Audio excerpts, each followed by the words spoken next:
नमस्कार, स्वागत है आपका वीकेंड मार्केट अड्डा में। और ये हफ्ता और इससे पिछला वाला हफ्ता, फिर उससे पिछले वाला हफ्ता, लगातार 4-5 हफ्ते मार्केट के लिए बहुत खास है। 1 जून से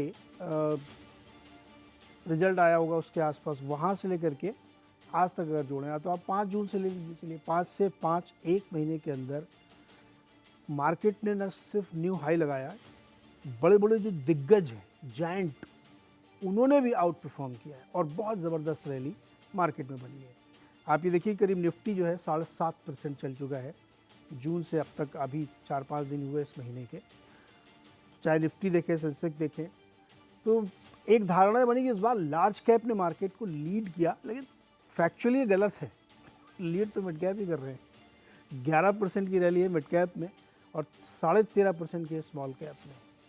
तो बहुत सारे लोगों को अभी भी लगता होगा, एक खास ब्रोकरेज हाउस को हमेशा लगता है कि मिड कैप बहुत महंगे हैं, उनको गिर जाना चाहिए, स्मॉल कैप में नई तेज़ी होनी चाहिए। वो हर बार उनको बीट करते हैं।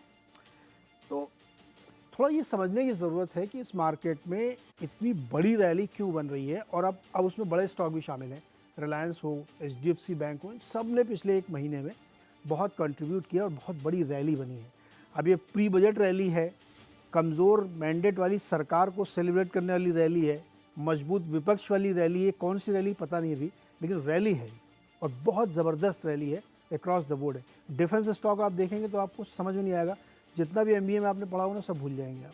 इतनी ज़बरदस्त रैली डिफेंस में चल रही है और रोज़ चलती है। रोज़ हमें लगता है कि अब नहीं चलनी चाहिए, अब और आगे बढ़ते। इवन रेलवे का स्टॉक देखिए आप, 30 रुपये वाला RVNL कहाँ पहुँच गया, 500 रुपये के आसपास। इस तरह की तेज़ रफ्तार से मार्केट चल रहा है। आज डिकोड करते हैं इसको कि जून फर्स्ट वीक में जो कुछ पॉलिटिकल डेवलपमेंट हुए, उसके बाद से और तेज़ी रफ्तार पकड़ ली मार्केट ने। क्यों हो रहा है ऐसा? क्या इसके पीछे फंडामेंटल्स हैं?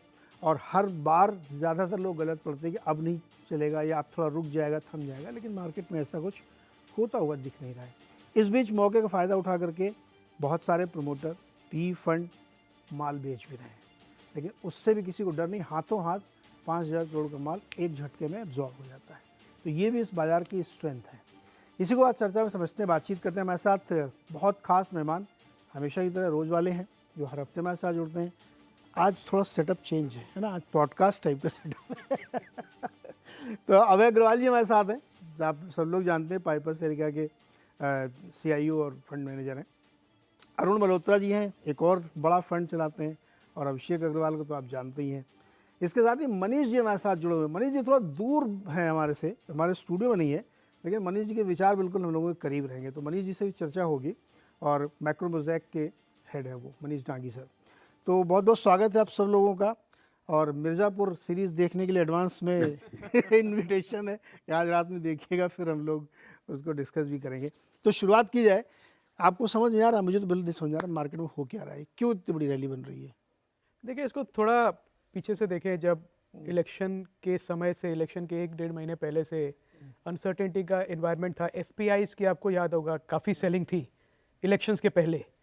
और तब हम चर्चा भी करी थी कि FPIs जो बेच रहे हैं वो इसलिए नहीं कि वो मार्केट से पूरा निकल जाना चाहते हैं हमेशा के लिए। एक डर है उनके मन में कि इलेक्शन का रिजल्ट अगर ठीक नहीं आया, एडवर्स आया, तो उसका क्या इम्पैक्ट हो सकता है शॉर्ट टर्म में मार्केट में, तो थोड़ा पोजीशंस अपनी लाइट कर लें। तो एक तो जो इलेक्शन का रिजल्ट आया उस दिन भी थोड़ी अनसर्टेनिटी थी, पर उसके बाद एक बहुत जल्दी एक क्लैरिटी आई, सर्टेनिटी आई कि हाँ, ये सरकार वही है, जो मिनिस्ट्रीज़ हैं, जो इकोनॉमिक पॉलिसीज़ हैं वो भी वही हैं, कोई बड़ा फेरबदल नहीं है। तो जो अगले 5 साल का जो पॉलिसी डायरेक्शन है सरकार का, जो पहले था वही रहेगा, कोई बड़ा उसमें चेंज नहीं होने वाला है। और जो बजट भी है वो भी इकॉनमी फ्रेंडली, इन्वेस्टर फ्रेंडली होगा। तो इस हिसाब से अगर देखें तो जो इन्वेस्टर्स का कॉन्फिडेंस वापस आया है, और अभी पिछले महीने से FPIs फ्लोज काफ़ी स्ट्रॉन्ग है। तो मुझे लगता है ये जो एक रैली हुई है, ये कैचअप रैली की तरह है। जो पहले रुक गई थी वो वापस स्टार्ट हो गई है। अब इसमें श्योरली कुछ सेगमेंट्स हैं जिसमें आपने नाम भी लिया, जो ज़्यादा तेज़ी से भागे हैं, और कुछ हैं अब जो कैचअप कर रहे हैं, जैसे रिलायंस की आपने नाम लिया, काफ़ी टाइम से रुका हुआ था, अब वापस एक पॉजिटिव मोमेंटम में है।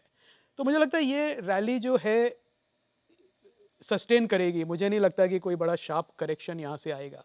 तो इस रैली का बस यही है कि जो कैचअप रैली है, जो अंडर एलोकेटेड इन्वेस्टर से इलेक्शन का वेट कर रहे थे, सरकार बनने का वेट कर रहे थे, तो अब वो थोड़ा प्रीमियम दे रहे हैं उस वेटिंग का और उस कॉशियस स्टैंस का। वेट करने का कीमत। वेट करने की कीमत, जिन्होंने पहले ले लिया, जो नहीं घबराए थे या जो लॉन्ग टर्म पर्सपेक्टिव से देख रहे थे, जिन्होंने पोर्टफोलियो में चेंजेस नहीं किया, उनको पूरा फायदा है। 15% मेरे ख्याल से ऊपर है मार्केट 4 जून से, जिस दिन इलेक्शन का रिजल्ट आया था, और तब से लेके अब तक। तो जो इन्वेस्टेड था उसको पूरा फायदा मिला है, और जो वेट कर रहा था सर्टेनिटी की, वो सर्टेनिटी की थोड़ी प्रीमियम दे रहा है। तो बस इतना ही हुआ है, मुझे नहीं लगता इससे ज़्यादा कुछ मार्केट में एनालिसिस कुछ करने की खास ज़रूरत बदला है। नहीं। कुछ खास बदला नहीं है, बदला नहीं है, बल्कि मैं कहूँगा कि मार्केट इस बात का प्रीमियम दे रहा है कि जो था सरकार के लेवल पे वही है अभी भी, ओके वो चेंज नहीं हुआ है। ओके, मनीष जी को लेके आए स्कीम। तो मनीष जी, सरकार का टेक्सचर बदला है थोड़ा सा, सरकार तो नहीं बदली। इवन इस बार तो मिनिस्ट्री भी सब एकदम वैसी ही रखी है, सारे मिनिस्टर्स वैसे ही हैं, तो वहाँ भी कोई चेंज नहीं हुआ है। मार्केट में जो ये तेज़ी बन रही है, जो इतनी बड़ी रैली हम देख रहे हैं, आप लार्ज कैप भी इसमें पार्टिसिपेट करें, मिड कैप भी पार्टिसिपेट करें, क्या रीज़न आपको लगता है, और क्या इसमें थोड़ा बहुत डरना चाहिए लोगों को? नीरज, मेरे ख्याल से ग्लोबल खुशी है ये, सभी जगह सारे मार्केट्स, आई मीन यूएस भी ऑल टाइम हाई पे है, 4.5-5% ऊपर है एक सवा महीनों में। सो आई थिंक वो एक्सप्लेनेटरी वेरिएबल लोकल की जगह ग्लोबली सारे मार्केट एकदम रेजिंग बुल मार्केट मोड में हैं। तो जनरल खुशी है सब जगह, गोल्डीलॉक जैसा सेटअप है। अर्निंग डिसअपॉइंटमेंट यूएस में भी इस बार भी कई लोग जो मंदेड़िए थे एक्सपेक्ट कर रहे थे नहीं आए हैं, तो समथिंग सिमिलर इंडिया में ऐसा कुछ खास ना पॉजिटिव या नेगेटिव सरप्राइज है। बट एक जो in the run up to election एक डर था कि शायद पॉलिसी लैंडस्केप चेंज होगा, वो सर्टेनली गवर्नमेंट ने एड्रेस किया है। अभी तो फॉर्म के सब्सटेंस तो पता नहीं है हमको, लेकिन फॉर्म के फॉर्म में कि देखो मिनिस्टर भी वही रखे हैं, स्पीकर भी वही है, प्राइम मिनिस्टर भी वही है। एक जनरल एक एक मैसेज जो रिले किया जा रहा है मार्केट को कि मोटा मोटी जो पॉलिसी आर्किटेक्चर रहेगा वो समान रहेगा। तो इसलिए इंडिया का कुछ नेगेटिव नहीं है, और ऐसा जैसा बहुत शॉर्ट्स थे फिरंगियों के, तो वो अनवाइंड हुआ है। तो दैट इज व्हाई यहाँ का जो लार्ज कैप है वो कैचअप कर रहा है। एचडीएफसी, एयरलाइंस, ये सब जो है वो इसलिए कैचअप कर रहे हैं। तो आई थिंक बेसिक बेटा जो आ रहा है, जो बेस बेस बन रहा है, वो ग्लोबल है, और छोटे मोटे जो इंडियन नुआंसेस थे जो नेगेटिव लग रहे थे वो एक्चुअली नेगेटिव टर्न आउट नहीं हुए, तो उसका अनवाइंड हो रहा है। तो इसलिए 1-2% इंडिया का रिटर्न बेहतर है। कुछ लोग ये भी आशंका लग रही थी कि चूंकि सरकार इतनी स्ट्रांग बन के नहीं आई है, तो हो सकता है कि आगे जाते हुए कुछ डिसीजंस में इम्पैक्ट दिखे, कुछ पॉपुलिस्ट मेजर्स भी ले, या डिसीजन उतने स्ट्रांग ना हो। क्या वो डर खत्म हो गया है? जैसे महाराष्ट्र का भी अगर आप बजट देखेंगे तो मतलब ये तो लग ही रहा है कि जो हमने अगले साल भर से बात कर रहे हैं कि पॉलिसी पिवट तो फ्रॉम इंफ्रास्ट्रक्चर। देखिए इंडिया के अंदर दो ही चीजें हैं, रेवड़ी वर्सेस इंफ्रास्ट्रक्चर, है ना, क्योंकि ओवरऑल खर्चा तो लिमिटेड है। अब उसको आप इंफ्रा में स्पेंड कर सकते हो या डिस्ट्रीब्यूशन में स्पेंड कर सकते हो। बहुत बड़ा लेवरेज इंडियन गवर्नमेंट के पास में आज नहीं कभी नहीं रहा है। तो गवर्नमेंट का रोल पॉलिसी में ज्यादा होता है और खर्चे में कम होता है। तो अगर रीडिंग द टी लीव्स अगर देखें कि जैसे महाराष्ट्र में हुआ है, मेरे ख्याल से एक जनरल माहौल यही है कि इलेक्शन का जो मैंडेट है वो इतना clearly pro infrastructure again distribution नहीं है। थोड़ा दुख जो है वो बाहर आया है मैंडेट में, और आई थिंक कोई भी एस्ट्यूट पॉलिटिशियन जो मोदी जी हैं वो उसको एड्रेस करेंगे। तो मेरा ख्याल यही है कि पॉलिसी में पिवट तो आएगा, जो वनिस्पत एक लार्ज कैपिटल एक्सपेंडिचर की जगह थोड़ा रेवेन्यू एक्सपेंडिचर के अंदर इस बजट में होगी, मेरे को लगता है ऐसा। ओके, तो बजट एक बड़ा इवेंट होगा, अभी हम लोग उस पर बात भी करेंगे। मल्होत्रा जी, आपको क्या रीडिंग है इसकी, भाई क्यों इतना तेजी बन रही है? आई थिंक जैसे अभय जी और मनीष जी ने कहा, हाँ, सबसे बड़ी पॉलिसी कॉन्टिन्यूटी है, दैट्स द मेन फैक्टर। और आपके पास अब 5 साल का रनवे है। सब लोग सोच रहे थे कुछ ब्रेक आ सकता है, कुछ अनसर्टेनिटी थी, वो अनसर्टेनिटी अब खत्म हो गई है। और सारे मिनिस्ट्री के पोर्टफोलियो एलोकेशंस आप देखिए ऑलमोस्ट सिमिलर ही हैं, सेम है। तो उससे क्या है, जो जो लोग रुके हुए थे वो थोड़ा सा now they are actually coming back to the market. Plus मुझे लगता है जो फोकस है वो अब लार्ज कैप्स पे, जो कि अंडर वैल्यूड थे, जहाँ पर नहीं था वहाँ पर ज़्यादा शिफ्ट हो गया। तो लास्ट 1 महीने में देखेंगे अगर आप, other than I think the defence stocks, जो मेजर एक्टिविटी रही है वो HDFC बैंक, रिलायंस इंडस्ट्रीज, इन्फोसिस जो IT सेक्टर सब लोग ना कर रहे थे, वो भी 20% एक साल में ग्रोथ दे गया। तो अच्छा एक मिनट रोक रहा हूँ।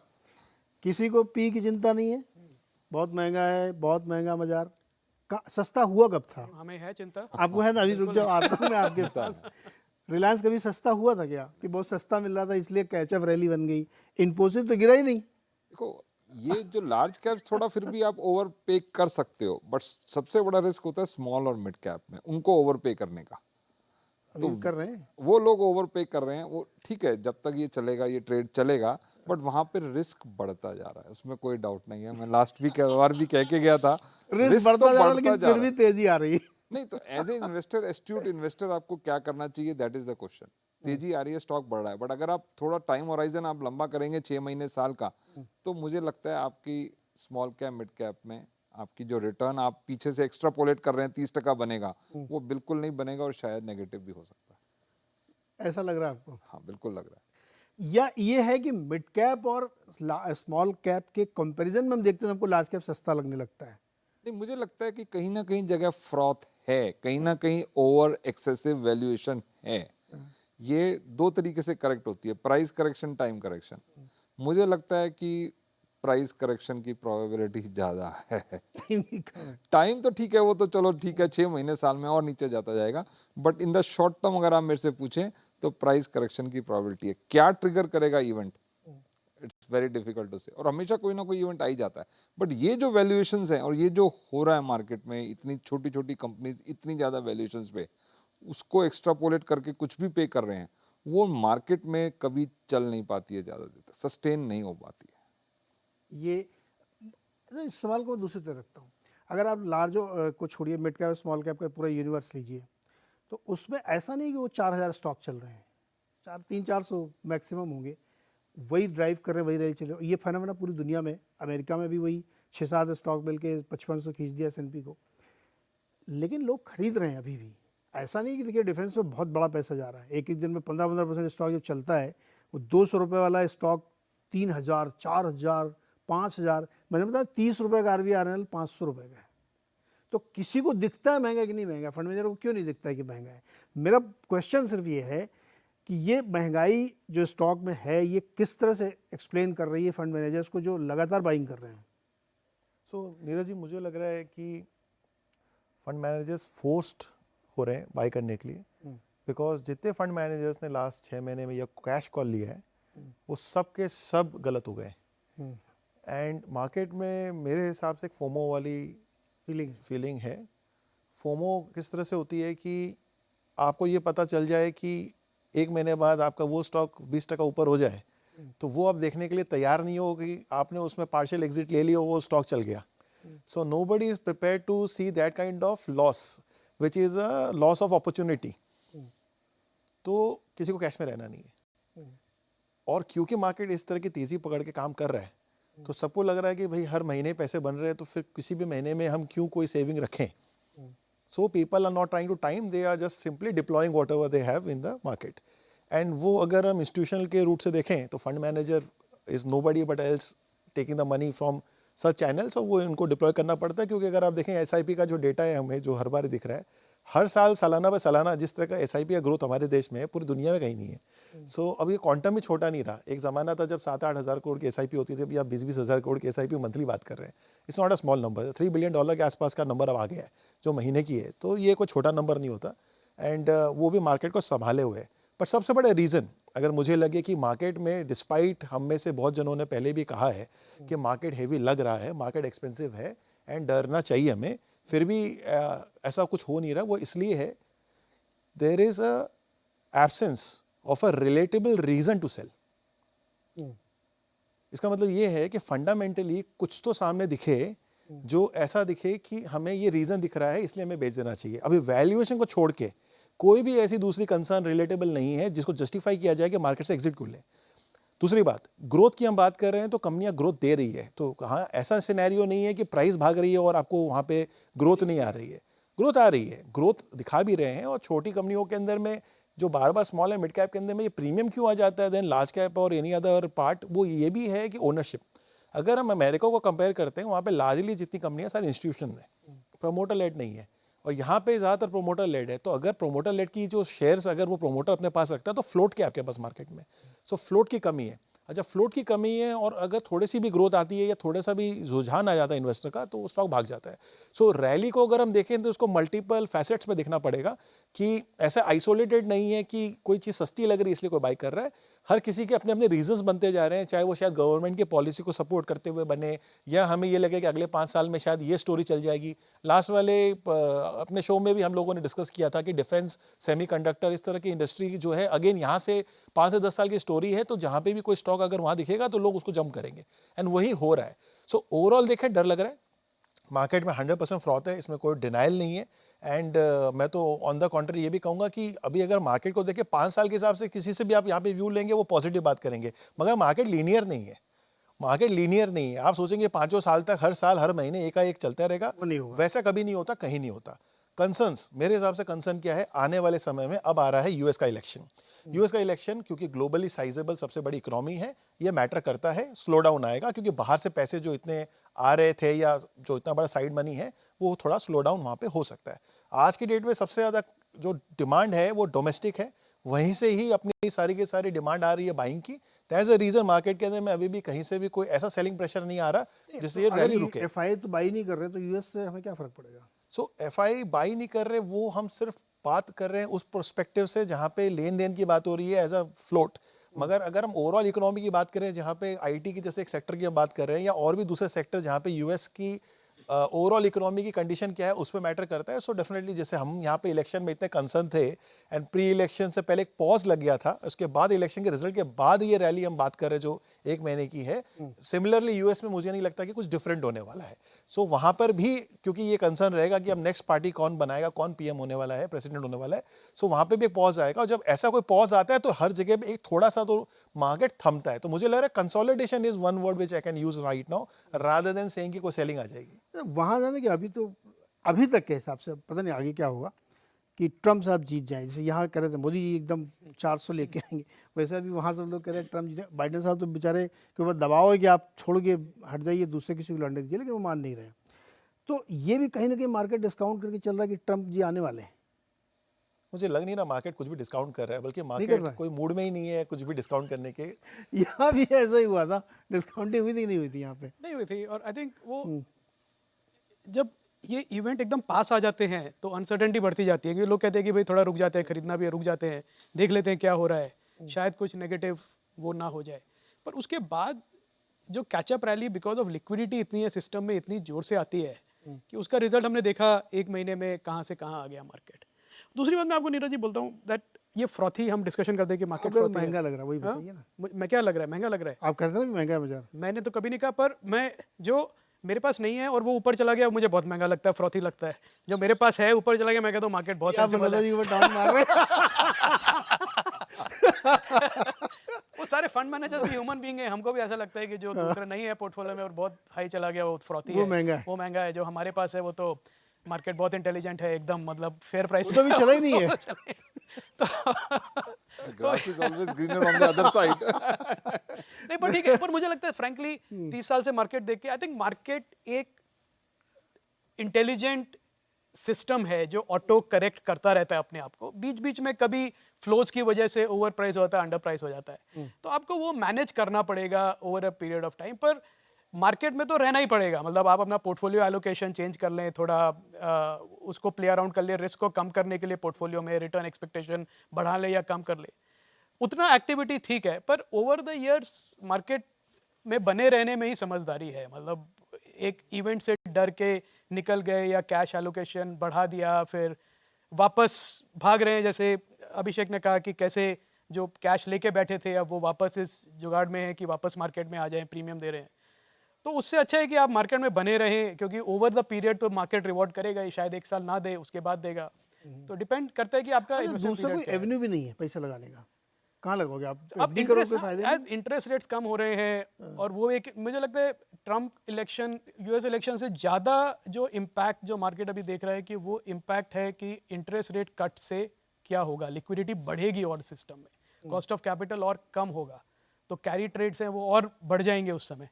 तो एक मार्केट उसको ज़्यादा प्राइस कर रहा है इस समय इंटरेस्ट रेट कट्स को, rather than focusing only on election results. Election results मेरे को नहीं लगता यूएस में होते हैं तो उससे कोई ज़्यादा फर्क पड़ता है कि कोई डेमोक्रेट या रिपब्लिक है, economic policies at the end of the day सबकी सेम ही रहने वाली हैं। अच्छा मनीष जी, मैं क्या था वीकेंड में थोड़ा एस्ट्रोलॉजी के बारे में पढ़ रहा था, है ना? तो उसमें दो कॉन्सेप्ट चलते हैं, एक ये कि एब्सोल्यूट रियलिटी क्या है और एक परसेप्टिव रियलिटी। तो एस्ट्रोलॉजी ना परसेप्टिव रियलिटी चलती है कि कोई चीज़ है उसका आपके ऊपर इम्पैक्ट आ रहा है, तो उसके हिसाब से चीज़ें बनती हैं। अब मैं इसको मार्केट में लगा देता हूँ कि एब्सोल्यूट रियलिटी क्या है कि भाई महंगा तो है मार्केट वैल्यूएशन। अब ट्रेडिशनली अगर आप जो पढ़ाई करके हैं तो उसके हिसाब से आपको बहुत रिच वैल्यूएशन लगेंगे कि कुछ सेक्टर्स में बहुत ज़्यादा तेज़ी है, कुछ में कम है। लेकिन परसेप्शन ये है कि मार्केट में बहुत पैसा है, लिक्विडिटी है, नैरेटिव्स हैं और अगले 20 साल की विजिबिलिटी आपको बताई गई है कि अब ये सब चीज़ें बदलेंगी। जैसे मतलब ऑन सीरियस नोट में जेफरीज को सुन रहा था आज सुबह ही, तो उनके एक एनालिस्ट से कहते हैं कि डिफेंस में मुझे डिफेंस और पावर कैपिटल में लगता है कि 15 से 20% की ग्रोथ अगले कई सालों तक चलेगी। तो अब ये एब्सोल्यूट है या नहीं पता नहीं है, परसेप्शन तो है ही। तो मनीष ये जो अगर हम इस परसेप्टिव रियलिटी को सही मान लें कि 20,000 करोड़ 22,000 करोड़ हर महीने केवल SIP से आ रहा है, स्टॉक कोई छोड़ने को तैयार नहीं है, सारे एक्सपर्ट ने मिल के पूरे देश के रिटेलर को ये सिखा दिया कि बेचने का नहीं है, आगे पैसा बनेगा, जितना लंबा होल्ड करोगे उतना लंबा पैसा बनेगा, तो कोई क्यों बेचेगा, इसलिए मार्केट चलता रहेगा। क्या ये एक फीलिंग आ गई क्या लोगों के अंदर? तो नीरज, दो तरह के स्टेक होल्डर्स हैं या पार्टिसिपेंट है मार्केट में। एक इनर्शिया वाले हैं। Market as such intelligent system नहीं है, मतलब उसमें कुछ हम लोग बहुत ज्यादा विजडम उसको कि विद इन मार्केट एनिमेटेड है वो, लेकिन उसमें विजडम नहीं है, तो वो एक्सप्रेस करता है उसके स्टेक होल्डर्स को। एक स्टेक होल्डर और जो इन्वेस्टर तरीके हैं वो इनर्शिया वाले हैं, मोमेंटम वाले हैं कि जो हुआ है वही होता रहेगा, और वही स्ट्रैटेजी जनरली बहुत समय तक अच्छा परफॉर्म करती है। और दूसरे होते हैं जो रिलेटिव वैल्यू देखते हैं कि एक मार्केट वनिस्पत दूसरे मार्केट के कैसे प्लेस्ड है, जिसको आप इक्विटी रिस्क प्रीमियम से देख सकते हैं, आप उसको रियल यील्ड के पॉइंट ऑफ व्यू से देख सकते हैं वर्सेस इन्फ्लेशन। तो जो इनर्शिया वाला लोग हैं, जो मोमेंटम वाले लोग हैं, रादर वो बेटर वर्ड है शायद आपके ऑडियंस के लिए, वो ही most of the times market के नैरेटिव को और मार्केट के मूवमेंट को डोमिनेट करता है। तो जैसे आई थिंक अभय ने बताया कि जब तक, या अभिषेक ने, कि जब तक एक्सटर्नल फैक्टर रिस्क इंड्यूस नहीं करेगा मार्केट में, तब तक मोमेंटम उसको डोमिनेट करता है। लेकिन समझदार लोग वो रहते हैं जो हर वक्त थोड़ा सा रिलेटिव वैल्यू के ऊपर नजर रखें कि जैसे 21.5 टाइम पे अगर निफ्टी फॉरवर्ड पे वैल्यूड है, तो उसका माने क्या है? उसका माने है कि 4.5 पौने 5% के आसपास में रियल यील्ड है। उल्टा अगर पीई को कर दें तो अर्निंग यील्ड और वही मोटा मोटी रियल यील्ड होती है। अगर 4-4.5% की इन्फ्लेशन पे अगर 7% का बॉन्ड है, तो 3% का रियल यील्ड आपको बॉन्ड में भी मिल रहा है। तो उन दोनों का फर्क जो है वो 1.5-2% है या 2% है। हिस्टोरिकली ये नंबर यहाँ से 1 से 2% ज्यादा रहता है। तो आप अचानक से आप जब रिलेटिवली देखेंगे बॉन्ड के वनिस पर, तो आपको महंगा लगेगा। सिमिलरली आप रियल यील्ड के पॉइंट ऑफ व्यू से देखेंगे, जनरली स्पीकिंग मार्केट थोड़े महंगे हैं अभी। ऑफ कोर्स यूएस और इंडिया दोनों बहुत ज्यादा महंगे हैं वनिस्पत सारे मार्केट से। तो अलग अलग तरीकों से आप जब रिलेटिव कंस्ट्रक्ट करते हैं, तो समझदार लोग ये करते हैं कि हमको पता है कि इस वक्त मोमेंटम है, जो हर्ड है, जो एक भीड़ एक तरफ जा रही है, उसको उसमें खुद में मोमेंटम है, वो बहुत समय तक वही डोमिनेट करेगी उस नैरेटिव को। नुकसान बहुत शॉर्ट पीरियड में होता है। अक्सर मार्केट मतलब 75-80% टाइम मार्केट बुलिश कंस्ट्रक्ट में रहते हैं, और सिर्फ 15-20% टाइम जो है वो बेरिश कंस्ट्रक्ट में रहते हैं, और वो भी लार्ज लॉसेज जो ना नीरज, वो सिर्फ 5-7% टाइम में होते हैं। उन 5-7% में हमारी हालत खराब ना हो, उसके लिए हम उसको रिव्यू करते रहेंगे बार बार। तो मेरा ख्याल ये है कि जैसे सभी लोग यहाँ जो बैठे हैं वो समझदार हैं और वो आपके ऑडियंस को यही गाइड करने की कोशिश कर रहे हैं कि थांबा, है ना? मतलब अच्छा है, एक ब्राह्मण ने कहा है कि ये साल अच्छा है, लेकिन ये 5-10 साल का सोचोगे तो अच्छा है, लेकिन इस वक्त हम सब मैनेज करते हैं पैसा, और आप लोगों को ये गाइड करने का हमको किसी को जरूरत नहीं है कि थोड़ा सा थांबा करो। लेकिन फिर भी मेरे ख्याल से एक जनरल वॉइस, हम ही 4 नहीं, हम 100 में से 80-90 लोग आपको यही बोलेंगे कि नहीं, थोड़ा सा ढक के जो कमाया है उसको थोड़ा निकाले। इनफैक्ट मार्केट रिलेटिवली 2022 के बाद में अब सबसे ज्यादा महंगे हैं, और मेरे ख्याल से एक सब्सटेंशियल अंडरवेट आप इस वक्त कंस्ट्रक्ट कर सकते हैं। मुझे नहीं लगता है कि मार्केट के अंदर अगले 2 साल के अंदर बहुत बड़ा रिस्क प्रीमियम बनेगा। तो आई विल कॉल कि जैसा मेरा कई बार आपसे बात हुआ है पिछले साल भर में, कि नहीं, थोड़ा बहुत अंडरवेट चलाएं और रिलोकेट करें अलग अलग सेक्टर्स में, कैश पोजीशन मत करें। लेकिन मेरे ख्याल से मार्केट में थोड़ा फ्रॉड जो सभी लोग बता रहे हैं कि बहुत ज्यादा हो गया है, और इस वक्त रेजीम ऐसी है, बहुत सारी अनसर्टेनिटीज हैं। यूएस इलेक्शन एक बताया अभिषेक ने, सिमिलरली यूएस रिसेशन आज नहीं 6 महीने बाद, 1 साल बाद जब भी होगा तो 25-30% अर्निंग कनेक्शन और मार्केट करेक्शन होगा, और हमारा उसके साथ में मोटा मोटी 80-90% उतना हमारे यहाँ पे भी रिफ्लेक्ट हो जाएगा। मोटा व्यू यही है नीरज की, रुक के रखें, थोड़ा पैसा निकालें मार्केट से, थोड़ा कैश रखें, थोड़ा बॉन्ड में इन्वेस्ट करें, थोड़ा क्रेडिट में इन्वेस्ट करें, और थोड़ा ओवरऑल बेटा अपने पोर्टफोलियो का कम करें। बीटा थोड़ा कम करें मल्होत्रा जी, और रिस्क प्रीमियम उतना मिलेगा नहीं अगले 2-3 साल में, यही बात आप कह रहे थे यही क्या? बात कह रहे हैं। और इसमें एक चीज और है जो कहना चाहूंगा, जैसा सब कह रहे हैं कि इंटरेस्ट रेट कम आएगा यूएस में डॉलर में 10-12% बॉन्ड में आप रिटर्न कमा लेंगे। जैसे ही बॉन्ड आपका, देखिए जो पीछे लॉसेस हो गए बिकॉज इंटरेस्ट रेट्स ऊपर गई, तो पोर्टफोलियो में जो 20-25% का नुकसान हो गया वो तो हो गया, बट अगले 12 महीने 18 महीने में जैसे जैसे इंटरेस्ट रेट्स कम आएंगी आपके बॉन्ड प्राइसेस ऊपर बढ़ेंगे, और वहां पे आपको बड़ी इजीली अभी 10-12% की इजीली डॉलर क्रेडिट आपको अपॉर्चुनिटीज मिल रही हैं रिटर्न अर्न करने की। तो $10-12 अगर आप उस पर रिस्क प्रीमियम ऐड करेंगे तो इक्विटी 15%, तो वहां पर मुझे लगता है आई think the market from equity perspective, लोग कह रहे हैं रिसेशन आएगा, मुझे तो नहीं लगता अब आएगा। I have been to US twice in the last 12 months, बट वहां पर अभी भी ग्रोथ मैन्युफैक्चरिंग में काफी हो रहा है। यूएस में काफी ज्यादा मैन्युफैक्चरिंग में हो रहा है, तो वहां अगर ग्रोथ आएगा, रिसेशन नहीं आया, तो मे बी सेक्टरल चेंज हो जाएगा। अभी तक रैली 5-6-7 स्टॉक्स में कंसंट्रेटेड थी, वो कहीं थोड़े और थोड़ी वाइड स्प्रेड हो जाएगी। इसी तरह इंडिया में मुझे लगता है तो जो पैसा अभी, जैसा सब हम चारों ही इस कंसेंसस पे पहुंच रहे हैं कि कहीं ना कहीं फ्रॉथी वैल्यूएशंस हैं, आप कैश कॉल लें, थोड़ा बॉन्ड में करें, थोड़ा बैलेंस्ड करें, बट कहीं ना कहीं आपको थोड़ा सा कॉशियस होकर चलना पड़ेगा। आप अपने पुराने 12 महीने के जो रिटर्न्स हैं उसको एक्स्ट्रापोलेट मत करिए। अगर आप अगले साल 15% भी रिटर्न कमा लें, I think that should be a reasonable number, because you are coming 2 साल आपने बहुत अच्छे स्टॉक्स में रिटर्न बना लिए।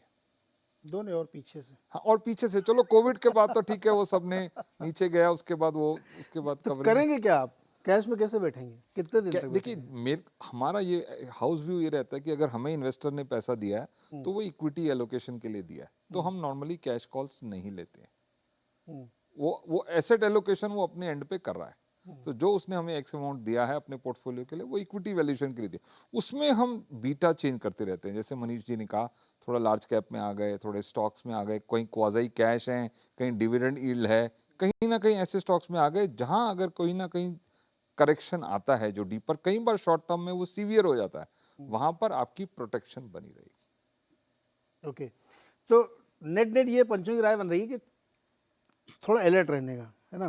तो हमेशा ही रहने का, यही तो प्रॉब्लम है। हमेशा कब हम नहीं लोग रहने कहते का? अलर्ट रहने का।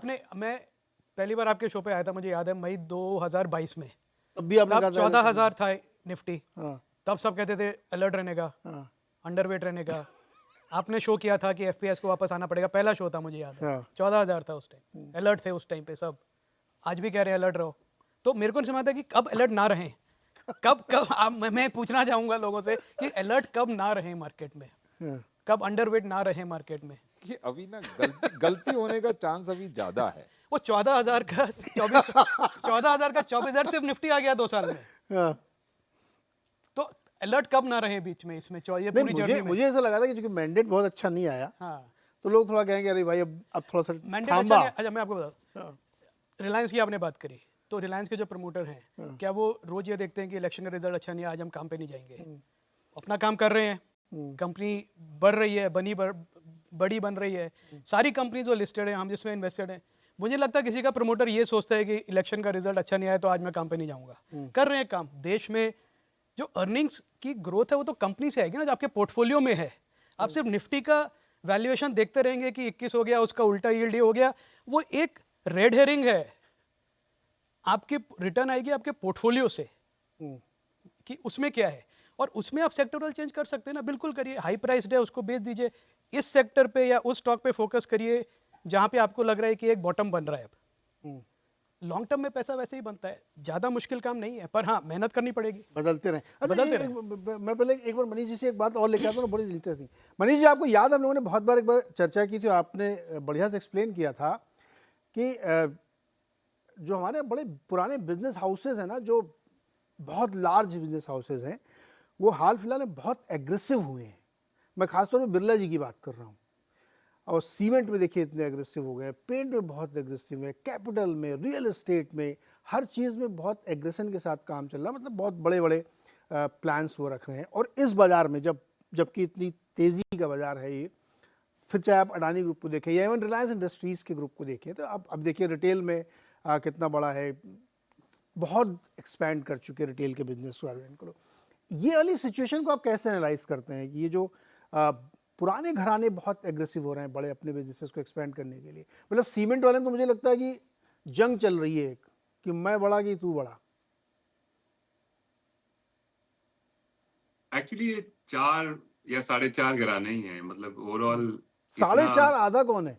मैं बता रहा हूँ, आपको बता रहा हूँ। Okay. तो बेसिकली क्योंकि छोटा है ना, बाकी 4.5 मतलब इतना बेसिकली जो मीडियन सेंट्रल टेंडेंसी जिसको बोले हैं केपेक्स की, इम्पल्स की, सरप्राइजिंगली इतने ज्यादा मार्जिन्स और कैपेसिटी यूटिलाइजेशन पे भी इतनी परकअप नहीं हुई है जितनी इवन मैंने एक्सपेक्ट किया होगा, जो मैं रिलेटिवली मेरा मॉडरेट एक्सपेक्टेशन था। लेकिन सरप्राइजिंगली इतना केपेक्स का रिवाइवल इतना स्ट्रांग नहीं हुआ है। ऑफ कोर्स टीम जो है, खास करके टाटा, अदानी और अंबानी, वो अंबानी का भी रिलेटिवली आप देखें तो वो जो केपेक्स इम्पल्स है जो in the run up to telecom layout में था, उसके बाद में एज अ परसेंटेज ऑफ उनका जो ओवरऑल बैलेंस शीट है वो स्लो डाउन हो गया है। तो जनरली इंडस्ट्रियल केपेक्स जो है वो इतना स्ट्रांग नहीं है जितना इस लेवल की कैपेसिटी यूटिलाइजेशन 12-13% के मार्जिन पे होना चाहिए मेरे ख्याल से। अब of course Birla particularly group की देखें तो वहां पे हमको थोड़ा हाईलाइट है बिकॉज पेंट और सीमेंट के अंदर, और वहां पे मार्जिन्स भी ठीक ठाक हैं। ऑफ कोर्स सीमेंट थोड़ा सा डाउनसाइड के से निकला था, बट अदरवाइज अगर आप ग्रुप लेवल पे देखेंगे तो 2007, 8, 9, 10 के अंदर एक मैसिव केपेक्स एक्सपांशन हुआ था उन लोगों का जब उन्होंने एक्वायर किया था बाहर।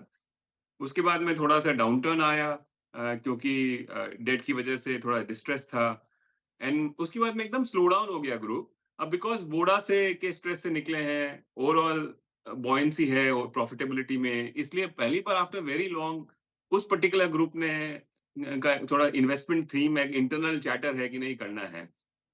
तो लेकिन एग्रीगेट देखेंगे ना नीरज, तो बहुत बड़ा केपेक्स थीम अक्रॉस लार्ज और स्मॉल नहीं आ रहा है अभी तक, और खास करके एमएसएमई और एसएमएम में तो काफी इस बार का जो रिपोर्ट भी आया है छोटी कंपनियों का, वहाँ तो बड़ा वीकनेस है, वहाँ तो बिल्कुल ही केपेक्स नहीं है अभी तक। ओके, अभिषेक, आप कैसे देखते हैं जो लार्ज हाउसेस में चल रहा है? मुझे लग रहा है कि अगर आप ग्लोबली कहीं भी देखें जहाँ कोई भी कंट्री इस तरह से एक्सपांड हो रही है, तो उसके जो नेचुरली टॉप 10 प्लेयर्स जो होते हैं वो ही लीड कर रहे होते हैं, वो जो ग्रोथ की हम बात करते हैं, क्योंकि इनके पास एक काफ़ी बड़ा फायर मसल होता है, पैसा ही इनके पास होते हैं और प्लस रिसोर्सेज भी हैं। सो साइज डज मैटर। सेकंड है मल्टी सेक्टर, बिकॉज अगर आप ये लार्ज हाउसेस की बात करेंगे तो कोई भी सिंगल सेक्टर पे ऑपरेट नहीं करते हैं, and at least 4 and may be higher. हम लोग बात करें 4.5 का, मुझे मैथ्स नहीं मालूम, मगर हम लार्ज वाले अगर बात करें तो सबके पास ऑफकोर्स ज़्यादा के सेक्टर के प्रेजेंस है। सिर्फ प्रेजेंस ही नहीं बल्कि कई सारे सेक्टर्स में लीडर भी हैं। बिरला जी की बात कर रहे थे, अगर आप देखेंगे तो उन्होंने तो अपने बहुत पहले ही ये कर दिया था कि टॉप 3 सेक्टर, उनको टॉप 3 रहना है हर सेक्टर के अंदर में, या एटलीस्ट 1 और 2 में उन्हें रहना है। तो अगर आपको वो मेंटेन करना है, so you continuously then need to spend और एक्सपांड। एंड वही मुझे लग रहा है कि वो ट्रेंड है। दूसरी बात है, आप कब करते हैं, सवाल ये होता है कि आप ये कब कॉल लेते हैं कि हमें करना चाहिए, जब आपको मनी ऑन द टेबल दिखता है। अब जिस तरह की प्रॉफिटेबिलिटी अगर हम इनकी बैलेंस शीट्स को देखें, जिस तरह का पीएनएल देखें, तो वहाँ पे पैसे बन रहे हैं। तो जब पैसे बन रहे हैं और आपको दिख रहा है सामने नेचुरल डिमांड है जो कि आगे हमें कैटर करनी है अगले 5 साल तक, तो बट नेचुरल है कि आपको अगर अपना मार्केट शेयर मेंटेन करना है तो आपको उस हिसाब से आपका मूव करना है। थर्ड है कि जब आपके पास ऐसा साइज होता है तो आप डोमिनेट भी करते हैं। एंड अगर मार्केट में आपके पास ग्रो करने की इतनी अच्छी अपॉर्चुनिटी है, आपके पास ये फायर मसल है पैसे का, रिसोर्स का, तो क्यों नहीं। एंड ये तभी होता है जब आपके पास पॉलिसी फ्रेमवर्क गवर्नमेंट के साइड से भी आपको दिख रहा होता है कि बड़ा स्टेबल है। सो अब थर्ड टर्म में भी क्लियरिटी आ चुकी है कि क्या एग्जैक्टली पाथवे है, किस तरह का गवर्नमेंट फॉर्म हुई है, क्या कॉम्बिनेशन है। सो जो जिनके पहले से प्लान बने होंगे अब वो एग्जीक्यूशन में हमें दिखेंगे। सो ऐसा नहीं है कि ये एकाएक हुआ है, साल भर साल अगर आप देखेंगे तो हर बार ये ट्रेंड दिखा है कि they have been growing only. But of course pockets है, अलग अलग जगहों के अलग अलग सेक्टर पे डिपेंड करता है कि वहाँ पे उनकी क्या सिचुएशन बनती है, उसके हिसाब से मूव होता है। एंड मैं मनीष के साथ पूरी तरह से एग्री करता हूँ कि कुछ कुछ जगहों पे अगर आप ऐसे देखेंगे तो नहीं दिखेगा कि भाई ग्रोथ आ रही है या कैपेक्स हो रहा है, मगर दूसरी जगहों पे अगर आप देखेंगे तो वहाँ पर आपको एग्रेशन दिखेगा। जैसे वोडाफोन की हम बात कर रहे थे आइडिया, तो वहाँ पे ऐसे कोई सब्सक्राइबर बेस आइडिया की नहीं पड़ी है कि जिसपे कोई बेट ले ले कि चलिए इतना बड़ा पैसा है और एफपीओ करते हैं और इसमें इन्फ्यूज करते हैं, क्योंकि आगे वो 5G में जा रहा है, आगे उसके पास और डेटा में प्ले करने के लिए क्या है, and may be new markets to open. So वहाँ पे फिर बात आती है। तो बहुत कुछ आगे पे निर्भर करता है rather than के प्रेजेंट सर्कमस्टेंसेस में जितना दिख रहा है उसके हिसाब से। So I am not surprised and this is a natural course which suppose to happen, and ये पॉजिटिव ही कंसीडर किया जाएगा, इसको नेगेटिव तो नहीं कह सकते। हाँ, नहीं नेगेटिव नहीं, मैं तो इसलिए पूछ रहा था कि क्योंकि जैसे मनीष ने कहा ना कि एक दौर था जब ये बड़े हाउसेस उतना ज़्यादा एग्रेसिव नहीं थे, अब वो है। अब वोडा का ही आप एग्जांपल लिए ना, आईसीयू में कंपनी थी, उसको निकाल के ला के अब चलाना, लोगों इंटरेस्ट है। वेंटिलेटर बोल सकते हैं आप। वेंटिलेटर कह लीजिए, लोगों को इंटरेस्ट, लोग पैसे डाल रहे हैं भाई। अभी देखिए उन्होंने कितना ओएफएस किया, वो सब पैसे उनके बन रहे हैं। तो इसलिए मैं कह रहा हूँ कि ये जो बड़े ग्रुप है ना, अब ये मार्केट डोमिनेंस के लिहाज से भी बहुत इंपॉर्टेंट हो रहा है कि कुछ ग्रुप्स का डोमिनेंस मार्केट में बढ़ता जा रहा है और मुझे लगता है और बढ़ेगा भी। खैर एक छोटा सा ब्रेक लेते हैं, इसके बाद दो सेक्टर खास तौर पर बातचीत करता हूँ, एक बैंक्स में और एक आईटी सेक्टर में, कि इनमें क्या बदला है। एक एसबीआई कैपिटल की रिपोर्ट भी आई है कल परसों में, तो उसमें तो बहुत रोजी पिक्चर है कि बैंकिंग सेक्टर बहुत ही बढ़िया है, कोई दिक्कत नहीं है। उसको फिर एकदम इमीडिएसी में ले आता है कि इसी क्वार्टर के जो बिजनेस अपडेट्स आ रहे हैं उनको कैसे देखा जाए, और ये एचडीएफसी बैंक में क्या हुआ कि चला और फिर एकदम से टूटा। इन सब पे बातचीत करेंगे छोटे से ब्रेक के बाद।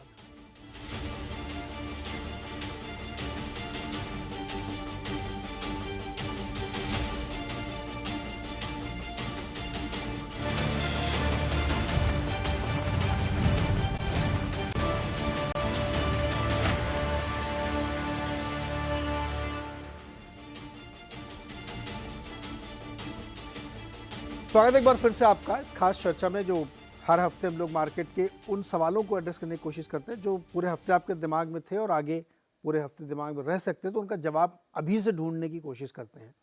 तो अभी हमने पिछले सेगमेंट में बातचीत की कि मार्केट में इतनी तेज़ी क्यों है, किस पॉकेट में रहे, आपको क्या करना है, फंड मैनेजर को क्या करना है, बड़ी डिटेल में चर्चा हुई। अभी दो सेक्टर मुझे लगता है चर्चा करनी चाहिए, एक आईटी और एक बैंक।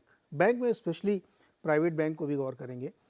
ये इसलिए क्योंकि लास्ट वीक अब देखो कि बहुत सारे बिजनेस अपडेट्स आए हैं बैंकों के, तो उसको कैसे रीड किया जाए, और आईटी सेक्टर में तेज़ी क्यों हुई, क्या यूएस में कुछ बदला। अभी हम लोग चर्चा कर रहे थे कि यूएस में कुछ चेंज ही नहीं हुआ है, फिर भी आईटी स्टॉक्स में तेज़ी आई और बहुत अच्छी तेज़ी आई, उस उन्होंने मार्केट को भी ड्राइव किया।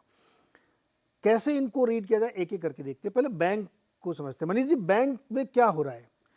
लार्जली तो बहुत अच्छा दिख रहा है, और इसमें ऐसा लगता है कि जो ग्रोथ है अभी तक बनी हुई है, जो एसबीआई कैपिटल रिपोर्ट कह रही है कि ग्रोथ अच्छी है, बैलेंस शीट बढ़िया है, लेकिन हाल फिलहाल के रेगुलेटरी एक्शंस को अगर बिग पिक्चर में आप देखेंगे तो डाउन द लाइन 2-3 साल बाद शायद क्रेडिट ग्रोथ पे इम्पैक्ट आ सकता है, क्योंकि बहुत ब्लैंकेट रिस्ट्रिक्शंस कहीं ना कहीं आगे आगे किए गए हैं।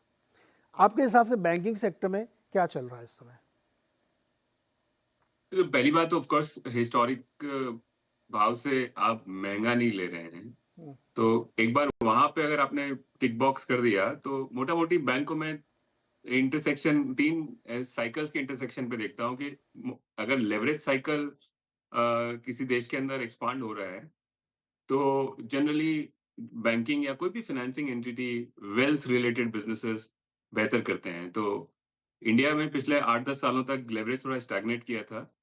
अगर हमारा अगला 20-25 सालों में या 10, 15, 20 सालों में धीरे-धीरे हम अलाइन करेंगे चाइना जैसे, हमारा प्राइवेट प्राइवेट लेवरेज कुछ 40-50% के आसपास में as a percentage of GDP है, और चाइना 190% पे है। यूरोप कुछ 90-100% पे है। तो हम इवन यूरोप के लेवल पे पहुंचते-पहुंचते अगर पहुंचते हैं 15-20 सालों में, तो मेरे ख्याल से एक नॉमिनल जीडीपी से 3-4% बेहतर ग्रोथ आ सकता है क्रेडिट ग्रोथ में। तो एक जनरली इंडिया के अंदर एक given balance sheet house hold का तो थोड़ा स्ट्रेस है, इंडस्ट्रियल इतना नहीं है, और बैंकिंग बैलेंस शीट काफी बबली है, अच्छी स्थिति में है। तो मेरे ख्याल से एक अगला 8-10 साल एक अच्छा लेवरेज साइकिल आ सकता है। तो वो एक बहुत बड़ा टेलविंड है। वो लॉन्ग टर्म के लिए वो मैटर करता है, मीडियम टर्म के लिए एनपीए साइकिल मैटर करता है, क्योंकि हम जनरली एनपीए साइकिल 7-8 साल के अंतराल में आता है। तो हमने अभी जस्ट देखा है, तो मेरे को नहीं लगता है कि इस वक्त थोड़ा बहुत डिस्ट्रेस अगर डेवलप होता भी है हाउस होल्ड बैलेंस शीट में, तो वो भी 2-3-4 साल के बाद होगा, और इंडस्ट्रियल एनपीए इंडस्ट्रियल स्ट्रेस तो बहुत दूर है। और as such industrial as a percentage of overall balance sheet जो है वो बहुत कम हो गया है। तो मेरे को लगता है कि एनपीए साइकिल भी 5-7 साल शायद दूर है। और तीसरा जो है वो आपने बताया है कि पॉलिसी साइकिल जनरली पिछले 1.5-2 साल के अंदर स्ट्रेस में था। रेट्स जब बढ़ती हैं तो fag end of rate hike के अंदर बैंकिंग खराब करते हैं, और जब ये सारे कैपिटल रिलेटेड जब बहुत सारे इंट्रोड्यूस करता है, जब आपको ज्यादा क्रेडिट एक्सपोजर के लिए अगर आपको ज्यादा कैपिटल देनी पड़ती है बिकॉज ऑफ आरबीआई, तब वो एक्चुअली बैंकिंग खराब करते हैं। मेरे को लगता है कि वो उसका बहुत बड़ा पेन शायद आ चुका है ऑलरेडी, और एट मार्जिन रेट्स नीचे आएंगी, और बहुत बड़े रिस्ट्रिक्शंस अब इंक्रीमेंटली मेरे ख्याल से नहीं आएंगे, क्योंकि जो आरबीआई को चाहत थी वहां थोड़ा थोड़ा जैसे जो पर्सनल लोन्स या इस तरह क्रेडिट कार्ड्स के अंदर थोड़ा स्लो डाउन ऑलरेडी आ चुका है, जो वो डिजाइन जो उनकी डिजाइन थी। तो मेरे को लगता है इन तीनों के साइकिल्स को इकट्ठा करके देखता हूं, तो एक जनरली हमारा कई बार बात हुआ है कि मेरे को इस वक्त अपने लोकल बिजनेसेस में प्राइवेट बैंक सबसे बेहतर लगते हैं, जो मोटा मोटी एक्चुअली कंसेंसस है, बट ओवरऑल मार्केट से बेहतर रिटर्न अगले 5-10 साल के अंदर मेरे ख्याल से बैंक्स देंगे, और प्राइवेट बैंक्स पर्टिकुलरली देंगे। ओके, कैसा लगता है आपको बैंक का सेक्टर पूरा ये? बैंक पे हमारा व्यू नेगेटिव है। और क्यों? इसलिए क्योंकि जो हमने ऑन ग्राउंड रिसर्च करा है उसमें दिख रहा है कि जो एक कासा डिपॉजिट से जो बैंक्स के जो ड्राइव करते थे प्रॉफिटेबिलिटी मार्जिन्स कि सस्ते में पैसा मिलता है, ब्रांच नेटवर्क आपने बनाया हुआ है, लोग आके डिपॉजिट दे रहे हैं, वो प्रेशर में है। और वो एचडीएफसी के नंबर्स में भी आपने देखा कासा जो हमेशा बढ़ता रहता था वो एक्चुअली कम हो रहा है। और एचडीएफसी बैंक जैसे बड़े बैंक को अगर तकलीफ है तो आप सोच सकते हैं कि ये सारे बैंकों की दिक्कत है। सारे बैंकों की दिक्कत है ये। एचडीएफसी मैं नाम लिया इसलिए क्योंकि वो एक बड़ा उसकी बैंक ज़्यादा है, दिख रही हाँ है। वो दिख रहा है। तो फिर आप ये समझ सकते हैं कि सारे और सारे बैंक से जिससे भी हमने बात करी सब यही कह रहे हैं कि जो डिपॉजिट जनरेशन है, मोबिलाइजेशन है, जो सस्ते में जो पैसा ड्राइव करता था मार्जिन्स को, वो मुश्किल हो रहा है। दूसरी तरफ आरबीआई का प्रेशर है कि जो रेट कट्स हुए हैं आपने ट्रांसमिट नहीं किए हैं अभी तक बोरोवर्स को, तो आप ये मार्जिन जो बना रहे हैं ये आपका बहुत ज़्यादा है। तो अब प्रेशर दोनों तरफ से है। तो हमारा ये व्यू है कि अगले 1 साल 1.5 साल तक बैंक्स में जो मार्जिन है जो कोविड के बाद बहुत बड़े थे, अब वो धीरे धीरे रिड्यूस होंगे, और उसकी वजह से जो वैल्यूएशन है वो फ्लैट लाइन है, मतलब कम हुई है मल्टीपल बेसिस पे, पर फिर भी कम नहीं है अभी। तो मुझे नहीं लगता कि नियर टर्म में अगले साल 1.5 साल में बैंक लार्ज प्राइवेट बैंक से एक है एक्सपेक्टेशन लोगों का कि भाई सस्ते हैं, बहुत टाइम से चल रहे हैं साइडवेज, पर मुझे नहीं लगता कि बहुत अट्रैक्टिव हैं इस लेवल पे। आई थिंक उससे बहुत अच्छी दूसरी अपॉर्चुनिटीज़ हैं मार्केट्स में, rather than focusing on large bank. I think large banks को 1.5 साल अभी साइडवेज निकालना पड़ेगा बिफोर रिटर्न्स आएंगी उसमें। एचडीएफसी तो लोग बहुत बुलिश हैं। नहीं बोलिए, देखिए अच्छा बैंक है, उसमें कोई डाउट नहीं है कि मैनेजमेंट अच्छा है, प्रेजेंस अच्छी है और प्रोडक्ट्स अच्छे हैं, लोग अच्छे हैं, कोई डाउट नहीं है। पर क्या होता है, एक बिजनेस, हर बिजनेस साइक्लिकल होता है कहीं ना कहीं जाके, मतलब आप कंपाउंडिंग अर्निंग्स ग्रोथ भी हो रही है, पर फिर भी एक लेवल आता है कि कुछ इंडस्ट्री प्रेशर्स हैं, रेगुलेटरी प्रेशर्स हैं, इकोनॉमिक प्रेशर्स हैं, जिसकी वजह से आपका जो ग्रोथ है और प्रॉफिट है उस पर कैप आ जाती है थोड़े समय के लिए। तो ये सारे बैंक्स अब उस जोन में हैं, और जो कोर लेंडिंग बिजनेस है जिसको हम कहते हैं कोर अर्निंग जो है लेंडिंग से जो आ रही हैं, मुझे लगता है वो अब स्ट्रगल करेंगी ग्रोथ के लिए। और जो पुराने ट्रिगर्स थे जो ड्राइव करते थे वो अब चेंज हो रहे हैं, उनके फेवर में नहीं है। तो अगर मैं देखूं कि अगर अर्निंग स्लो डाउन है, और अर्निंग स्लो डाउन ही नहीं हो सकता नेगेटिव रहे पिछले अगले 12 महीने, तो उस समय में क्यों 2-2.5 टाइम बुक वैल्यू मल्टीपल दूं बैंक्स को? तो मुझे लगता है कि एक्चुअल फ्रॉड ऐसे सेगमेंट में है जहाँ पे ग्रोथ नहीं है पर वैल्यूएशन अभी भी हाई है।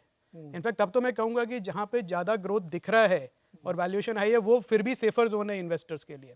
थोड़ी मेरी काउंटर इंट्यूटिव है ये कमेंट, पर अगर आप लो ग्रोथ में आप हाई वैल्यूएशन दे रहे हैं, सेफ्टी आपको लग रही है, तो उसमें बहुत बड़ा चांस है कि रिटर्न नहीं बनेगा फिर। कैपिटल प्रोटेक्टेड है, पैसा नहीं बनेगा। हाँ, कैपिटल प्रोटेक्टेड शायद आपकी रही, पर आप मार्केट को अंडर परफॉर्म करेंगे। इसमें भी आप शायद लगा रहे हैं मल्होत्रा जी। सेबी ने बोला हर चीज़ में डिस्क्लेमर लगाओ। हर चीज में मल्होत्रा जी, खरीदा आपने कुछ बैंक में? एचडीएफसी बैंक लिया कि नहीं लिया? एचडीएफसी बैंक तो ऑलरेडी पोर्टफोलियो में था, वो हमेशा वो हमेशा परमानेंट रहता है। है। Okay, I think ICICI bank भी है, वो भी अच्छा लगता है with the disclaimer. I think जो अभय जी ने कहा मार्जिन में कासा मुश्किल रहेगा जब आप मार्केट में इतनी खुद रिटर्न दे रहे हैं, डेट पोर्टफोलियोज 9-10% देंगे, तो डिपॉजिट कौन रखेगा बैंक में? आप ये सोचिए ना, इतने ज़्यादा वेल्थ मैनेजमेंट फर्म्स आ गई हैं जो कुछ ना कुछ प्रोडक्ट्स बेचती रहती हैं, तो क्लाइंट के अकाउंट में ना तो कासा में, ना तो का में होगा, ना सा में होगा, तो ना कहीं भी पैसा नहीं पड़ा रहेगा, डिफरेंट एवेन्यूज में चलता जाएगा, तो उससे मार्जिन इम्पैक्ट आ सकता है। As a investment idea banks, private banks हमें एज ए हाउस अभी भी अच्छे लगते हैं, प्राइमरीली बिकॉज जैसा मैंने कहा कि मार्केट में फ्रॉड है, मार्केट में रिस्क है। ये एक सेगमेंट है जहाँ पे ग्रोथ सर्टेन है, लो मीडियम ग्रोथ। अगर आप बड़े बैंक की बात करेंगे हाथी की तो 13%, अगर थोड़े उससे नीचे जाएंगे तो 15, 17, 18% ग्रोथ कहीं नहीं गया। और वैल्यूएशन 3 साल में अगर आप देखें तो बैंकों ने बिल्कुल परफॉर्मेंस नहीं दी है, so now this is the time where actually you will see increased allocation in banks के लिए। ICICI Axis has done very well, ICICI has done very well. तो ये जो बैंक्स हैं, आई थिंक यहाँ पर पैसा आएगा, पैसा आपका बनेगा इतने बड़े सर्टेनिटी के साथ। देखिए ग्रोथ होता है विद सर्टेनिटी, ये वो बैंक्स हैं जो ग्रो करेंगे 15-18% विद सर्टेनिटी। कोई स्मॉल मिड कैप ग्रो कर रहा होगा 30-40%, उसमें सर्टेनिटी कहाँ है, कन्विक्शन कहाँ है? इसमें आपकी कन्विक्शन है कि इतना नंबर ग्रोथ आएगा ही आएगा। हाँ 18 का 17 आ जाएगा, आप डिसअपॉइंट हो जाएंगे, बट ऐसा नहीं है कि कहीं आपको बहुत बड़ा डिसअपॉइंटमेंट दे देगा। नहीं बनेगा नहीं बनेगा। तभी तो एक बायर सेलर हमेशा रहता है। बैंक में सारे शेयर इन्होंने ले लिए हैं। बैंक में क्या चल रहा है? तो नीरज जी, पहली बात है कि फाइनेंशियल सेक्टर हमेशा से आप देखेंगे तो इंडिया के अंदर में, इंडिया के जो निफ्टी के अंदर में हम देखेंगे या ओवरऑल मार्केट कैप पे देखेंगे तो काफ़ी बड़ा सिग्निफिकेंट प्रेजेंस हमेशा से रहा है। इसका मतलब ये कोई ऐसी अनडिस्कवर्ड सेक्टर जैसे नहीं है। जैसे कि अभी डिफेंस अगर आप देखें तो सडनली वो लाइमलाइट में आया, उससे पहले हम देखेंगे तो पावर आया, बिकॉज ये सारे सेक्टरों में अंडर ओनरशिप थी। ये वाले सेक्टर में अंडर ओनरशिप की कोई बात नहीं है। दूसरी बात है विजिबिलिटी। आपको ऑलरेडी मालूम है कि यहाँ साइज डज मैटर। 3 से 4 बड़े बड़े लार्ज बैंक्स हैं प्राइवेट के अंदर में, तो उन्होंने काफ़ी हद तक जो है मार्केट को कैप्चर भी कर रखा है और उन्हीं के बेसिस पे ही हमें दिखता है कि अर्निंग प्रेडिक्टेबिलिटी भी कैसे जा रही है। सो प्रीटी मच चीज़ें डिस्कवर्ड है। तो जब बैंक की बात कर रहे हैं परफॉर्मेंस की, तो मुझे लग रहा है कि आप निफ्टी पे बैठ करें, जिस तरह की ग्रोथ आप एक्सपेक्ट करें, तो मोटा मोटा ही मैच्योर सेक्टर के हिसाब से इसमें वो नंबर आने वाले हैं। तो इसके सामने अगर मैं किसी दूसरे सेक्टर को कंपेयर करूँ जहाँ अपॉर्चुनिटी शायद ज़्यादा हो सकती है पैसे बनाने की, उस लिहाज से ये सेक्टर मेरे लिए कम प्रेफर्ड होगा, अट्रैक्टिव नहीं है। बट ऐसा नहीं है कि सेक्टर खराब है, बट अपॉर्चुनिटी जो अभी बोल रहे थे कि भाई इसमें इसलिए क्योंकि अपॉर्चुनिटी दूसरी तरफ बहुत ज्यादा बड़ी दिख रही है। यहाँ पे आपके पास विजिबिलिटी तो है ही ना, कितनी होनी है, क्या होनी है। तो सरप्राइज एलिमेंट क्या है? When you don't have a surprise element, तब वहाँ पे आपको मल्टीपल चेंज होते हुए दिखते नहीं है। सो यहाँ पे मल्टीपल जो भी प्राइस टू बुक के बेसिस पे जैसे भी जो कंपनियों को हिस्टोरिकली मिल रहा है, ज़्यादा कुछ होना जाना नहीं है। बस ये कि भाई ठीक है, देश बढ़ना है, इनकी भी अर्निंग्स बढ़नी है, तो मोटा मोटा उसी तरह से आप ग्रोथ कर लेंगे। और अगर दूसरे तरीके से देखना है, रादर देन कि मैं इन कंपनियों में एफडी करूं, मैं अभी भी इन कंपनियों में स्टॉक लेके शायद उससे बेटर रिटर्न पा लूं। यहाँ पे 7-8% की एफडी बनती है, वो तो एनी डे 12% बना लेंगे, बट ये यहीं तक ही दिख रहा है। मुझे कहीं पे भी ऐसा अल्फा जनरेट होता हुआ नहीं दिख रहा है कि स्पेसिफिकली ऐसा क्या हो जाएगा जिससे मुझे ये पता चल जाएगा कि इनकी री रेटिंग हो जाएगी।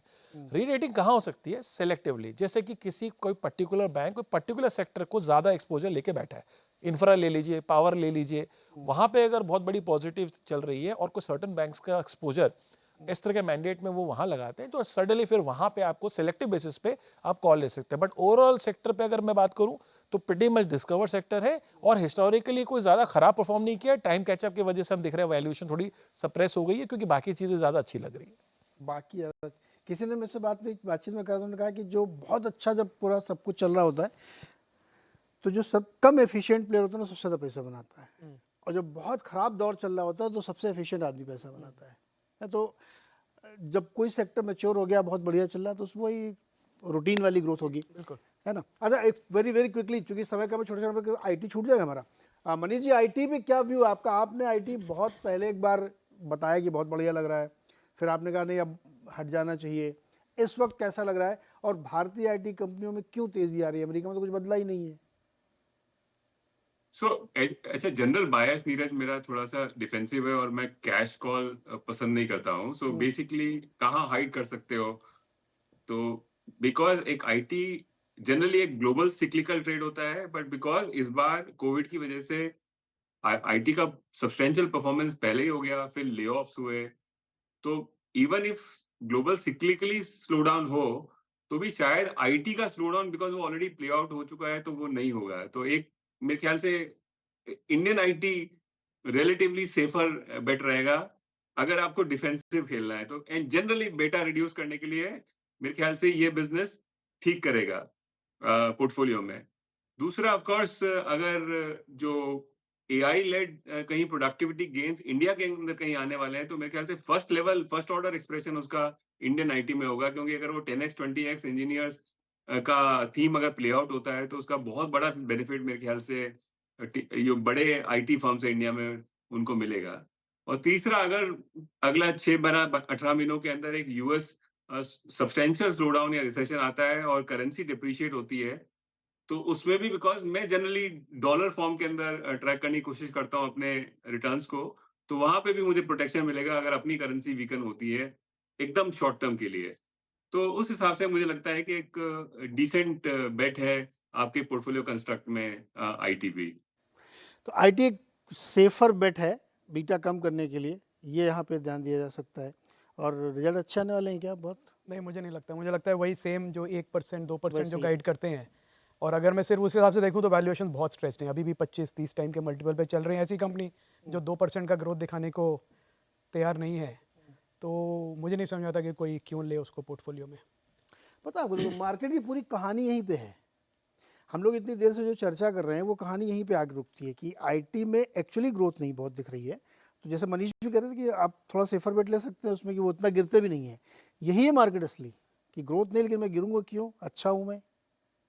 तो पर जिसको मार्केट में लोग सेफ खेलने के लिए अब हाँ सेफ मतलब बेट आप लेना आपको तो आईटी है। पर सेफ मनोज बेट जी का ने क्या पक्का लिया होगा, है ना, आईटी बेट। एक हमारे पास रहता है और रहता ही हमेशा इन्फोसिस रहता है। मतलब ऐसा कोई बढ़िया सेक्टर नहीं जो मनोज जी ना रिटर्न हो। भी दिया है, नेट कैश बैलेंस शीट है, बायबैक रेगुलर करता रहता है। और अगर आप देखें ना आईटी में छोटी छोटी डील्स हो रही हैं, बड़ी डील्स नहीं हो रही हैं। हाँ। तो वही छोटी छोटी डील्स हो रही हैं, मार्जिन एक्रेटिव हैं, ठीक है। और 6 महीने में सबका मानना है कि यूएस सेटल हो जाएगा, then probably you will have such mega deals which they have been there.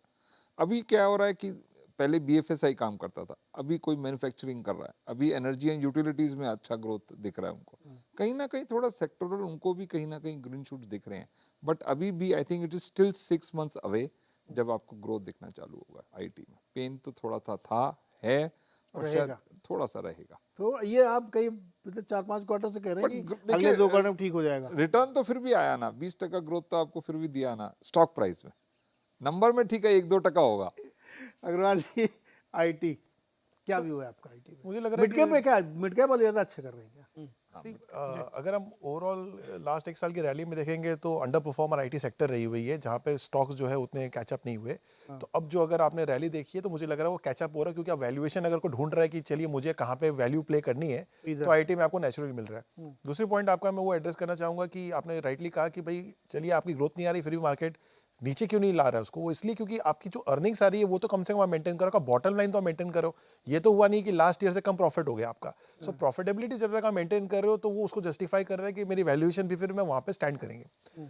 सबसे important part, unlike any other sector जहाँ पे थीमेटिक होता है, वो कभी चलते हैं कभी नहीं चलते, आईटी हमारे केस में सबसे बड़ी बैकबोन इंडिया की रही है। एंड कंसिस्टेंटली इसने जो है परफॉर्मेंस दी है, एंड विजिबिलिटी भी वहाँ पे हाईएस्ट मिल जाती है। और corporate governance is also in top notch रही है। सो उस तरह से देखा जाए तो जो सेफ्टी नेट जिसको बोलते हैं कि अगर कल को मुझे मार्केट में बने रहना है और फिर मुझे अगर अपना रिस्क को कम करना है तो मैं अपनी एलोकेशन फिर कहाँ करूँ, तो आईटी वो सेक्टर बन जाता है जहाँ पे लोग ज़्यादा कंफर्टेबल हो जाते हैं, बिकॉज यू नो कि वो सेक्टर के अंदर में हिस्टोरिकली बहुत बड़ी करेक्शन हमने कभी भी नहीं देखी है। एंड अगर आईटी में हमें ऐसी तेज़ी दिख रही है तो उसका मतलब ये भी है कि मार्केट में लोग कंसर्न है वैल्यूएशन को लेके, एंड जिनको कैश कॉल ले लेना है वो शायद चर्न कर रहे होंगे, and that is the way where probably would people say कि आईटी में अभी टाइम करेक्शन हो चुका है, let us just take the call, it's okay growth नहीं आ रही बट मुझे बाकी कुछ सस्ता नहीं दिख रहा है तो मैं सेक्टर रोटेशन करूंगा, जो हमने भी अभी डिस्कस किया कि अगेन सेक्टर रोटेशन होती रहेगी। सो यही मुझे लग रहा है, ऐसे पर से मुझे ये नहीं लग रहा कि आईटी में कोई एक्स्ट्राऑर्डिनरी ग्रोथ आने वाली है, और वो तो विजिबल है भी नहीं, मगर ये सारे जो कुछ फैक्टर्स और भी हैं जिसकी वजह से ये काम हो रहा है। नहीं, दैट्स यही तो ब्यूटी है। अगर आप पोर्टफोलियो कंस्ट्रक्ट कर रहे हैं तो जैसे मनीष भी कह रहे हैं आप लोग कि अच्छा डाइवर्स व्यू होते तभी तो मार्केट चलता है। बिल्कुल। अब सब एक ही व्यू हो जाए मार्केट कैसे चलेगा? तो आप थोड़ा सा अपना मैनेज करें, तो बैंक में आईटी में आपने 20-25% कर रखा है, बाकी आप थोड़ा हाई ग्रोथ वाले बीटा में चले गए जहाँ पे रिस्क है लेकिन पैसा ही बन रहा है, तो ये कर सकते हैं। तो आइडिया ये था आज के इस शो को डिस्कशन करने का, क्योंकि मार्केट बहुत ऊपर जा रहा है तो उसको डिकोड करें। जो बात मनीष ने कही, सब ने कही, अग्रवाल जी ने कही कि आप थोड़ा थामा, मतलब दिमाग में रहे आपके कि आप बेलगाम नहीं होते जा रहे हैं। तो ये शो सिर्फ आपको उस जगह आके एक बार हिला देता है कि भाई थोड़ा सा होश में रहिएगा, क्योंकि मार्केट बहुत तेज़ी से जाता हुआ यहाँ पे देखने को मिल रहा है। तो ये एक तरीका था इस शो के ज़रिए संभालने के लिए। डिस्क्लेमर ज़रूर देखिएगा, रिलायंस की चर्चा यहाँ पर डिटेल में हुई है और सारे स्टॉक्स की हुई है, तो आप कोई भी अपनी व्यू लें तो किसी और से आप ज़रूर राय लीजिएगा, क्योंकि ये चैनल जो आप देख रहे हैं इसकी ओनरशिप रिलायंस के पास है, या बाकी जो भी स्टॉक्स हमने डिस्कस किए हैं कोई बाई सेल रिकमेंडेशंस नहीं है। ये सारे स्टॉक्स आप किसी और से पूछे तभी एक्शन लीजिएगा। तो इस हफ्ते के लिए फ़िलहाल इतना ही। बहुत बहुत शुक्रिया आप सब लोगों को हमारे साथ जुड़ने के लिए। वीकेंड एंजॉय करिए, और मैं तो मिर्ज़ापुर सीरीज़ देखूंगा और अगले हफ्ते उस पर बातचीत भी करूंगा इसी शो में। बहुत बहुत शुक्रिया आप सबका।